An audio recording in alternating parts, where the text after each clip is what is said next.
Howdy, hi. It is Do Your Job Sports college basketball picks and predictions for Thursday, March 20th, 2025. We are looking at the best bets of the day. Let's get into the video. All right, first things first, we got to recap kind of a crazy day in college basketball. Majority NIT games, 2 NCAA games. We go 3-3 thanks to Xavier pulling out some late game heroics. Bringing our season record to 455 and 429. $93 in the giveaway funds. I'm going to recap these games, and then we'll get into the picks for tomorrow. Game numero one, we had the over 151.5 Dayton and FAU.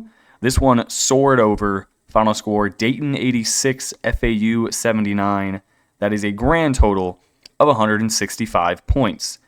Dayton's pretty good at basketball. They didn't make the NCAA tournament, obviously. They probably should have if they wouldn't have played so dog shit in the middle of their season. But they might just go out here and win the NIT.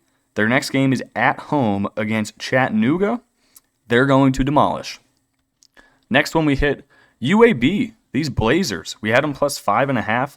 Forget the points. They win outright on the road at St. Joe's, 69-65. This was a tight game the entire game. UAB's largest lead, 5. St. Joe's largest lead, 8. So they were basically covering for the entire time. Shout out to, dude, this dude is a demon. Yaxel Lendenberg. This dude is a fucking animal. 16 points, 17 rebounds, 3 assists, 3 steals, 2 blocks. Put this dude on the cover of the fucking NFL. I don't care. Put him on the cover of something. This dude's good. We then had Xavier, minus 3.5. This is the reason the video is being posted so late. I watched this entire game. Xavier was down by a lot. Texas's largest lead, 13. Xavier's largest lead, 6. And that's what they won the game by. But this was kind of the whole handicap. This was a home game for Xavier. If you watch this one play out, Texas had absolutely nobody in the crowd. Every single time Xavier made a shot coming down the stretch, that place went electric. In the final 3 minutes, Rodney Terry proves he's a horrible coach. I'm going to run you down the final minute. Xavier, I think it was, who was it? It was Fremantle. He made the 2 free throws after being shoved in the back for some reason by Texas's center. What a dumbass for just shoving him in the back. But anyway, he shoves him in the back, makes the 2 frees, and then Rodney Terry, his team dribbles it down. Texas dribbles. He has 2 timeouts in his pocket.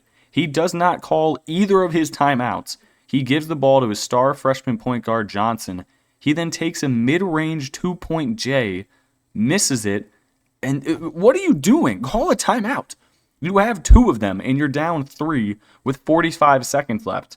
Do not just give it to your freshman who's playing in his first NCAA tournament game. You're an idiot. But they lose. Xavier covers. Thank you, Xavier. Now we get to our losers. American, minus 2.5. They did not win. They lost by 11 to Mount St. Mary's. Did not have this on the bingo card. Mount St. Mary's, 58% from the field, 41% from deep. They lose the offensive rebound battle, but win the turnover battle. They were just the better team. I thought American would come out here and play bully ball. It was the exact opposite. The Mount St. Mary's guys, I guess, ate their Wheaties this morning, and now they win. So shout out to the Mount. We had Samford plus 7.5. They lose the game by 17. You cannot lose the first half by 21 points. First half score, 24-45. Second half score, 45-41. So if Samford would have played basketball in the first half, maybe this would have hit, but they did not. Then we had the over 145.5, North Bama in Bradley. This one never stood a shot. 62-71 final score. The teams just did not put the ball in the hoop. 37% from the field, 28% from deep. That is simply not going to get it done on any scope, across any imagination. That is a big fat L. So that's how we go 3-3. And tomorrow, it is March Madness, baby. Let's get into it.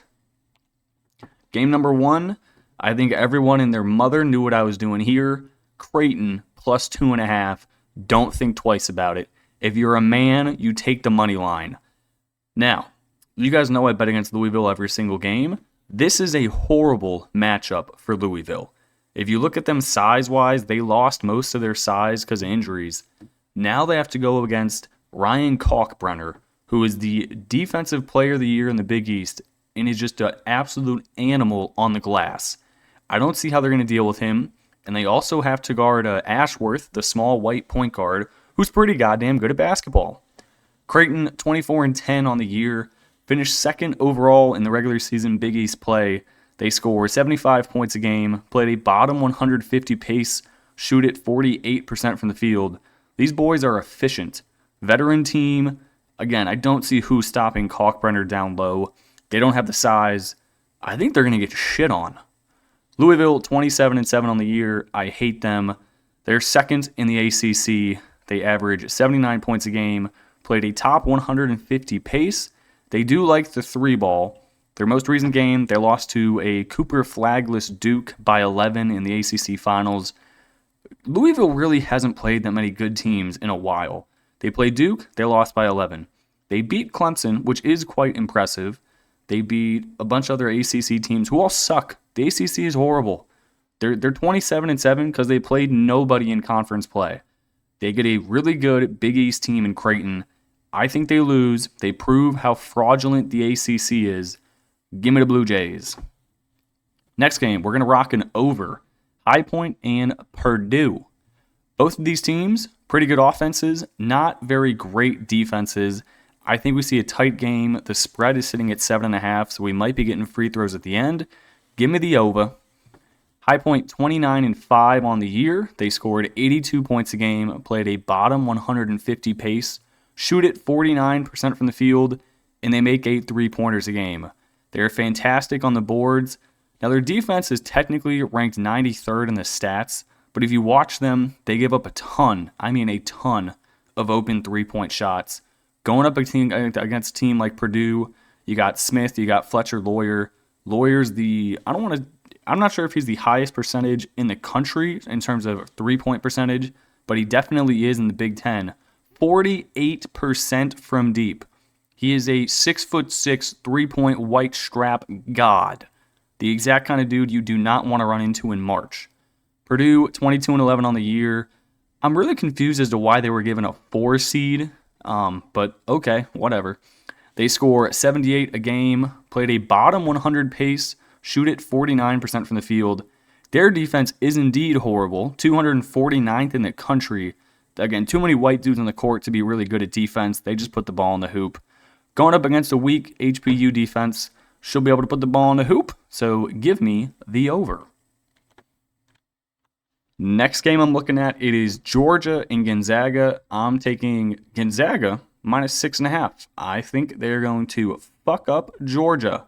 Gonzaga finished the season, really good run, currently playing their best basketball, so I'm going to back them here. Georgia, 20-12 on the year. They did win their final 4 regular season games. That was the main reason they were able to actually make the tournament. They score 75 points a game, played a top 175 pace, shoot it 46% from the field.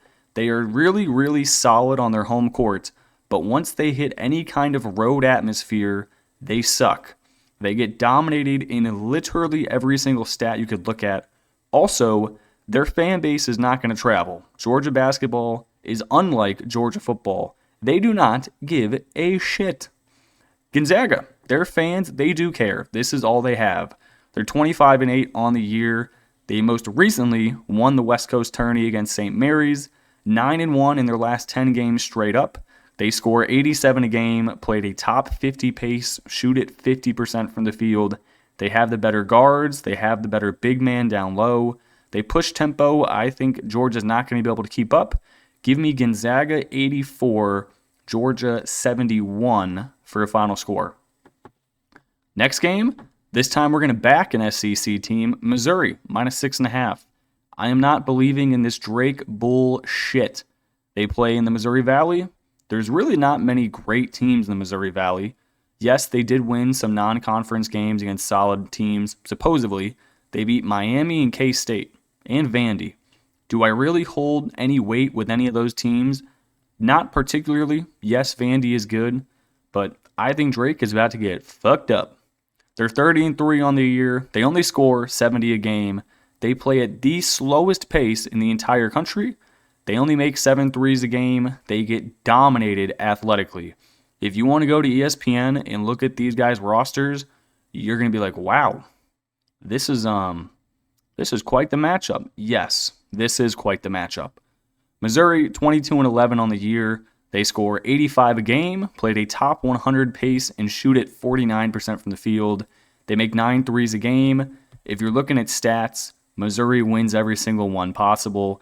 They're going to play bully ball. They're going to push the tempo, which you can only do so much against Drake. It doesn't really matter who Drake is going to play. You're not going to be able to really push tempo against them.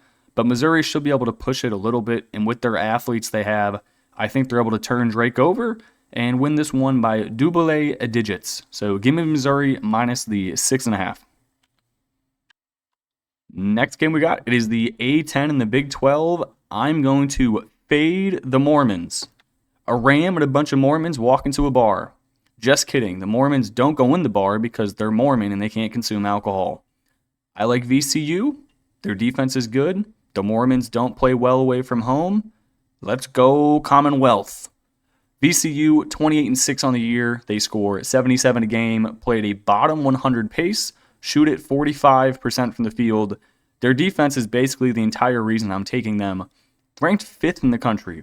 These dudes are really athletic, and they're long. You look at them, you're like, wow, your wingspan is fucking ridiculous. Like, yes, that is why I play basketball. They match up well physically. The fact that it's a Big 12 school doesn't really concern me. They're 9-1 in their last 10 games. They're playing good ball right now. I like the Rams. BYU, 24-9 on the year. They are also 9-1 in their last 10 games. They score 81 points a game, played a bottom 175 pace, shoot at 48% from the field. They do turn it over a decent amount. That is their one problem. Turn it over 12 times a game. Against a team like VCU, that is going to kick you in the nuts. I think VCU takes advantage of that. They win this game, but I will take the plus 2.5 for a wee bit of insurance. Next game, if it ain't broke, don't fix it. Alabama State, Auburn. If Auburn plays a basketball game, I'm taking the over. 149.5. Obviously, I think Auburn's going to be able to name their score here. Alabama State don't play defense. They do, however, put up a ridiculous number of three-point shots. So if a few of those can fall, I think they can hit, 65 points, and then we easily win this game. Alabama State, we just saw them play, Wednesday night? They beat Tuesday night. They beat St. Francis on that buzzer beater layup from the full court.